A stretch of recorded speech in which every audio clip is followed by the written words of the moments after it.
ইরানের ড্রোন ও ক্ষেপণাস্ত্র হামলার পর কুয়েত আন্তর্জাতিক বিমানবন্দরে বিমান চলাচল সাময়িকভাবে স্থগিত করা হয়েছে। কাতার ভিত্তিক সংবাদ মাধ্যম আল জাজিরা বলছে, হামলায় একজন নিহত হয়েছেন এবং আহত হয়েছে আরও বেশ কয়েকজন। এছাড়া বিমানবন্দরের একটি টার্মিনালে ব্যাপক ক্ষয়ক্ষতি হয়েছে। বুধবারের এই ঘটনার পরপরই কর্তৃপক্ষ অনির্দিষ্টকালের জন্য সব ফ্লাইট স্থগিত ও কিছু ফ্লাইট অন্যত্র সরিয়ে নেয় বলে জানিয়েছে কুয়েতের কর্তৃপক্ষ। দেশটির সামরিক বাহিনীর এক বিবৃতিতে বলা হয়েছে, হামলায় কুয়েত আন্তর্জাতিক বিমানবন্দরের একটি টার্মিনাল ভবন উল্লেখযোগ্যভাবে ক্ষতিগ্রস্ত হয়েছে।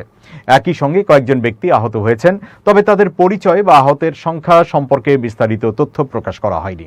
প্রতিরক্ষা মন্ত্রণালয়ের মুখপাত্র সাউদ আব্দুল আজিজ আল ওতাইবি জানান, শত্রু ভাবাপন্ন ড্রোন বিমানবন্দরের মূল যাত্রী টার্মিনাল লক্ষ্য করে আঘাত হানে। এতে ভবনের বড় ধরনের ক্ষতি হয় এবং আহতদের চিকিৎসা দেওয়া হয়েছে। তিনি আরও বলেন, কুয়েতি সশস্ত্র বাহিনী পরিস্থিতি পর্যবেক্ষণ করছে এবং যে কোনো পরিস্থিতি মোকাবেলায় সর্বোচ্চ সতর্ক অবস্থানে রয়েছে। দেশটির general directorate of civil aviation বিমানবন্দরে জরুরি পরিকল্পনা কার্যকর করেছে বলে জানানো হয়েছে।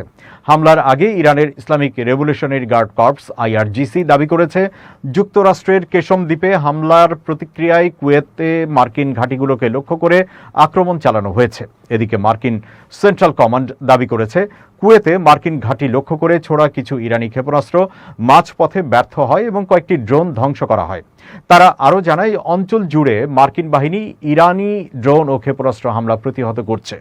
এ হামলার ফলে মধ্যপ্রাচ্যে যুক্তরাষ্ট্র ও ইরানের মধ্যে চলমান উত্তেজনা আরও বেড়েছে। হামলা পাল্টা হামলায় হরমুজ সহ গুরুত্বপূর্ণ সামুদ্রিক রুটে অস্থিরতা তৈরি হয়েছে, যার প্রভাবে বিশ্ববাজারে তেলের দামও বেড়েছে। ইরান দাবি করেছে, তারা যুক্তরাষ্ট্রের একটি তেলবাহী জাহাজ ও আঞ্চলিক বিভিন্ন মার্কিন সামরিক স্থাপনায় পাল্টা হামলা চালিয়েছে। অন্যদিকে যুক্তরাষ্ট্র বলছে, তাদের বেশিরভাগ লক্ষ্যবস্তুতেই ইরানের হামলা ব্যর্থ হয়েছে।